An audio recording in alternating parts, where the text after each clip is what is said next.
तो hello guys, तो आज आपको स्वागत है। कक्षा 10 के एक्सरसाइज 1.3 का प्रश्न है। सिद्ध कीजिए कि √5 एक अपरिमेय संख्या है। तो आप वो सिद्ध कैसे करेंगे? हम सबसे पहले इसको विपरीत ले लेंगे। जहाँ यह अपरिमेय संख्या है तो हम यहाँ पे लेंगे अपरिमेय संख्या और उसको सिद्ध करेंगे, और लेकिन वो सिद्ध नहीं होगा, वो गलत हो जाएगा और आपका ये अपरिमेय संख्या सिद्ध हो जाएगा। तो चलिए करना स्टार्ट करो। तो सबसे पहले आपको मान लेना है कि माना √5 एक परिमेय संख्या है। क्या क्या होती है? परिमेय संख्या वो होती है जिसे हम a/b के रूप में लिख सकते हैं। तो a/b के रूप में हम √5 को चलिए लिख देते हैं। √5 बराबर हो जाएगा आपका a/b, यानी कि जिसको हम भिन्न के रूप में लिख सकते हैं वो आपकी होगी परिमेय संख्या। और जहाँ आपका a और b क्या है, जहाँ a और b आपका क्या है, सहअभाज्य संख्या।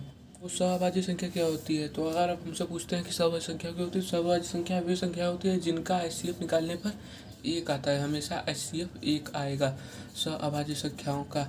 तो चलिए अब इसको आगे सॉल्व करते हैं। तो हम लोग b को इस साइड ट्रांसफ़र कर देते हैं। तो इधर ये भाग में है तो इधर ये जाएगा, तो ये गुणा में हो जाएगा। तो ये हो जाएगा b√5 बराबर a। तो आपको अब दोनों पक्षों का वर्ग कर देना है। हाँ, यहाँ पे दोनों पक्षों का आपको वर्ग करना है। तो आप वर्ग करेंगे b√5 का होल स्क्वायर बराबर a का स्क्वायर। ठीक है, तो इसका स्क्वायर करेंगे तो ये स्क्वायर और ये रूट कैंसिल हो जाएगा और b का स्क्वायर b हो जाएगा आपका b स्क्वायर। तो ये हो जाएगा 5b स्क्वायर आपका। ठीक है, 5b स्क्वायर इक्वल टू हो जाएगा आपका a स्क्वायर। ठीक है, तो अब आपको क्या करना है, आपको b स्क्वायर लिखना है इधर और 5 को करना है इस तरफ ट्रांसफ़र। 5 को हम लोग इस तरफ ला रहे हैं, उधर गुणे में है, इधर आके भाग में हो जाएगा इस साइड।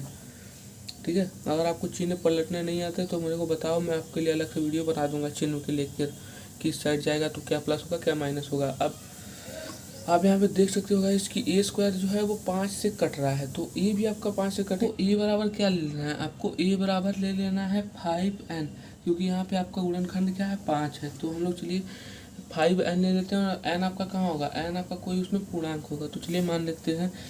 तो इसके बाद तो ये सवाल ज़्यादा रटने वाला है, इसमें कुछ लॉजिक नहीं है। ठीक है, सिर्फ आपको रटना है सवाल। आप एक स्टेप याद कर लोगे, सब स्टेप एकदम इसी तरह हो जाएंगे। सिर्फ देखने में थोड़ा लेंदी है सवाल, लेकिन सवाल बहुत सरल है। तो यहाँ पे हमने लिख दिया माना a बराबर 5n, जहाँ n कोई पूर्णांक है। ठीक है, अब उसके बाद आपको क्या करना है, आपको हमने ये ऊपर कराया था ना √5 बराबर a/b। अब ये देख रहे हो ना, ये वैल्यू हम यहाँ पे रखेंगे आगे। ठीक है, चलिए रखते हैं। तो √5 बराबर a/b। ठीक है, तो अब हम लोग क्या करेंगे, दोनों पक्षों का वर्ग करेंगे। ठीक है, तो चलिए मैं यहाँ पे लिख देता हूँ।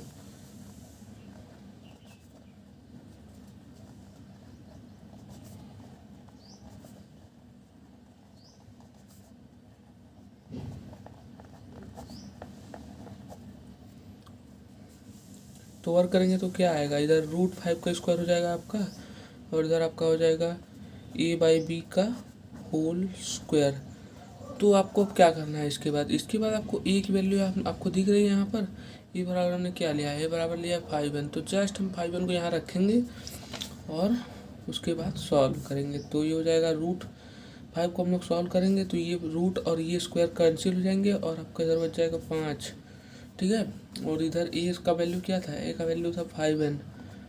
तो 5n का होल स्क्वायर बाई b का स्क्वायर b स्क्वायर। ठीक है, तो इसको सॉल्व करते हैं आगे। तो ये आ जाएगा आपका 5 बराबर हो जाएगा 5 का स्क्वायर 25 और n का स्क्वायर n स्क्वायर और अपान आपका b स्क्वायर।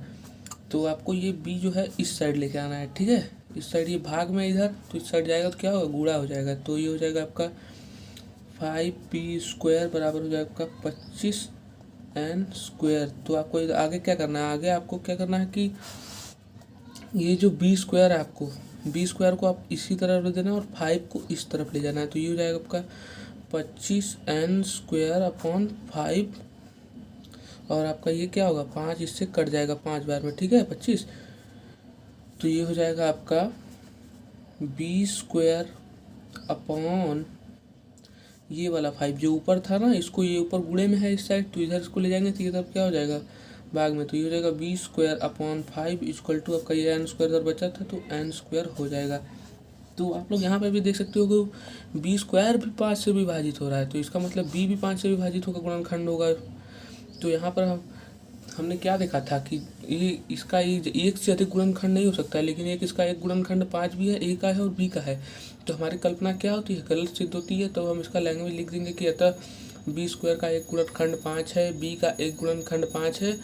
ठीक है, लिख दिया है, जो कि हमारी कल्पना के विपरीत है। अतः √5 एक अपरिमेय संख्या ही है। ठीक है, तो यहाँ पे आपका क्वेश्चन होता है सॉल्व। लेकिन आप ये लैंग्वेज अपने हिसाब से भी लिख सकते हो, जो नहीं, ये नहीं कि मेरी तरह एकदम सेम टू सेम कॉपी करने की कोई ज़रूरत नहीं है। यहाँ पे हमारे पास प्रश्न नंबर 2 है, दिया है कि सिद्ध कीजिए 3 + 2 √5 एक अपरिमेय संख्या है। तो फिर जैसे हमने क्वेश्चन नंबर 1 में उसको परिमेय संख्या लिया था √5 को, तो यहाँ पर भी उसी को लेंगे। तो हम लोग लिखेंगे यहाँ माना 3 + 2 √5 एक अपरिमेय संख्या है।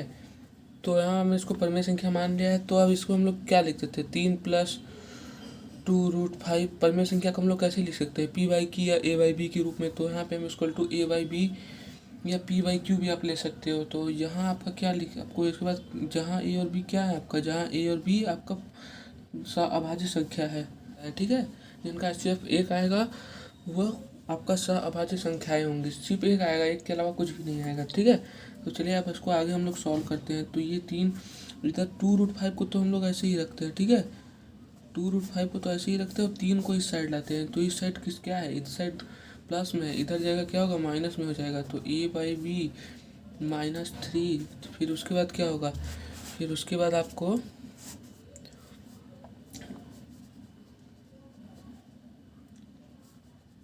आपको 2√5 को सेम लिख देना है। ठीक है, और इस साइड आपको एलसीएम लेना है। इसके नीचे आपको सपोज कर लेना है कि 1 है, तो इसका एलसीएम क्या आ जाएगा, इसका एलसीएम आ जाएगा b, और b से डिवाइड करेंगे b में तो आएगा 1, और 1 का गुणा a में करेंगे तो a आएगा। ठीक है, और माइनस का चिन्ह है तो माइनस, उसके बाद 1 को डिवाइड करेंगे b से तो b आएगा। ठीक है, और b का 3 से मल्टीप्लाई करेंगे तो क्या आएगा, 3b। ठीक है, तो यहाँ तक हमने सॉल्व कर दिया है। अब आपको 2 जो है ना इधर, 2 को आपको इसके नीचे भेज देना है। ये इधर गुणे में इधर आएगा तो भाग में हो जाएगा। तो चलिए सॉल्व करते हैं। तो ये हो जाएगा आपका, इधर बच जाएगा सिर्फ आपका √5, और ये हो जाएगा a - 3b अपॉन आपका ये 2 इधर आया और इस b के साथ जुड़ गया, तो ये हो गया 2b। दिख रहा है कि a और जो b है वो क्या है, पूर्णांक है। ठीक है, आपको a और b पूर्णांक के रूप में दिख रहे हैं, तो सबसे पहले हम लिख देंगे a और b पूर्णांक है। चूँकि a और b पूर्णांक है, अतः a - 3b एक परिमेय संख्या है। हमने मान लिया कि a और b पूर्णांक है, अतः a - 3b एक परिमेय संख्या है। लेकिन आप लोग ये देख रहे हो, ये किसके इक्वल है, √5 के। और √5 को हमने पिछले क्वेश्चन में क्या सिद्ध किया था, क्वेश्चन नंबर 1 में, कि √5 क्या है, एक अपरिमेय संख्या है। तो आपको लिखना है कि परंतु हमें ज्ञात है कि √5 एक अपरिमेय संख्या है। उसके बाद आपको लिख देना है, अतः हमारी कल्पना गलत सिद्ध होती है, 3 + 2 √5 एक अपरिमेय संख्या ही है। तो यहाँ पे हमने लिख दिया है, अतः हमारी कल्पना गलत है और 3 + 2 √5 एक अपरिमेय संख्या है।